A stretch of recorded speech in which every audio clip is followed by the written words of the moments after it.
salah satu kekuatan besar Islam dan kaum muslimin al-ilm, ilmu syar'iyyah.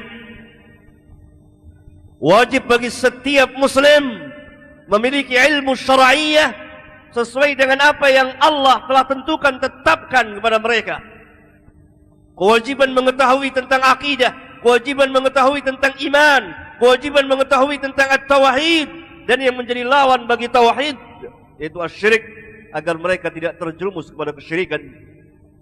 Kewajiban mengetahui apa yang Allah telah wajibkan, fardukan kepada mereka, dan yang menjadi lawannya yaitu kewajiban mengetahui apa yang Allah haramkan kepada mereka, dan seterusnya.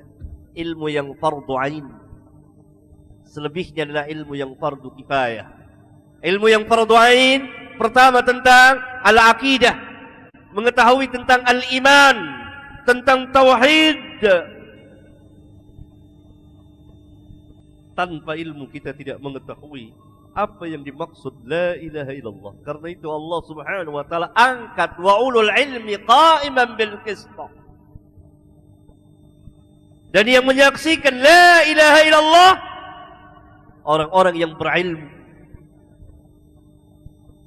Dalam ayat yang lain Allah Subhanahu wa taala berfirman, fa'lam annahu la ilaha illallah, fa'lam.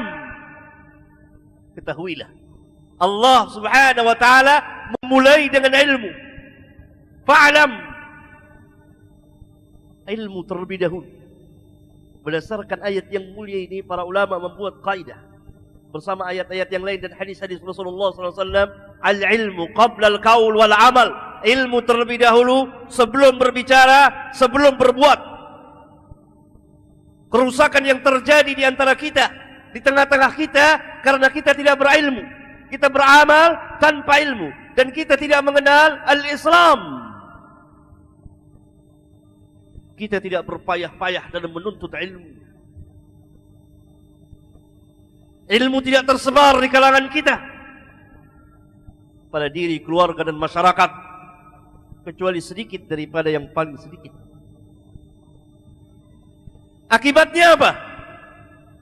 Memungkinkan kebodohan akan merata di tengah-tengah kita. Kebodohan terhadap din, terhadap agama Allah. Ada ilmu syar'i yang akan memberikan kebahagiaan kepada kita dunia dan akhirat.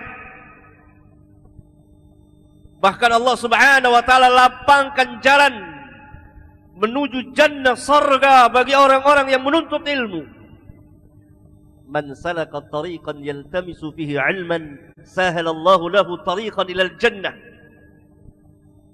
Sebuah hadis sahih yang dikeluarkan oleh Imam Muslim. Barang siapa yang menuju satu tempat, satu jalan, dia berjalan, berusaha untuk menuntut ilmu, sahalallahu lahu tariqan ilal jannah. Allah mudahkan jalan baginya menuju surga. Sahalallahu lahu tariqan ilal jannah. Allah akan lapangkan, mudahkan jalan baginya menuju surga. Karena apa? Rahmat Allah luas kepada para penuntut ilmu. Bahkan para malaikat mengembangkan sayap mereka, redha kepada para penuntut ilmu itu. Para ulama menafsirkan bahwa mereka berdoa kepada Allah mengembangkan sayap mereka itu. Kalau kita berdoa kepada Allah dengan tangan-tangan, kedua telapak tangan kita, para malaikat mengembangkan sayapnya, menaungi para penuntut ilmu itu. Karena apa? Karena redha terhadap apa yang ia tuntut, apa yang ia cari, apa yang ia sedang usahakan. Turun rahmat Allah, turun sakinah, dan diliputi oleh rahmat, dikelilingi oleh malaikat orang-orang yang duduk di majelis dalam menuntut ilmu. Sebagaimana Rasulullah SAW pernah bersabda dalam sebuah hadis sahih yang dikeluarkan oleh Imam Muslim, majtama'a qaumun fi baitin min buyutillah yatluna kitab Allah wa yatadarasunahu bainahum illa nazalat alaihimus sakinah wa ghashiyatuhumur rahmah wa haffathumul malaikah wa dzakarahumullahu fi man 'indah. Tidak berkumpul satu kaum di satu rumah dari rumah-rumah Allah, itu masjid, melainkan turun kepada mereka as-sakinah, ketentraman, ketenangan zahiran wa batinan, lahir dan batin.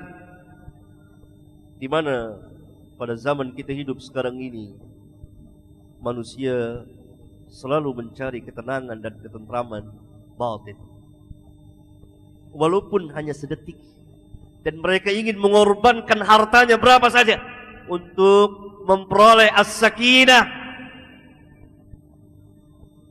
Sakinah akan turun, ketentraman akan turun. Di antaranya ketika kita berkumpul di majelis ilmu, apalagi di rumah Allah, di masjid. Wa ghasyiyatuhumur rahmah, dan mereka diliputi oleh rahmat.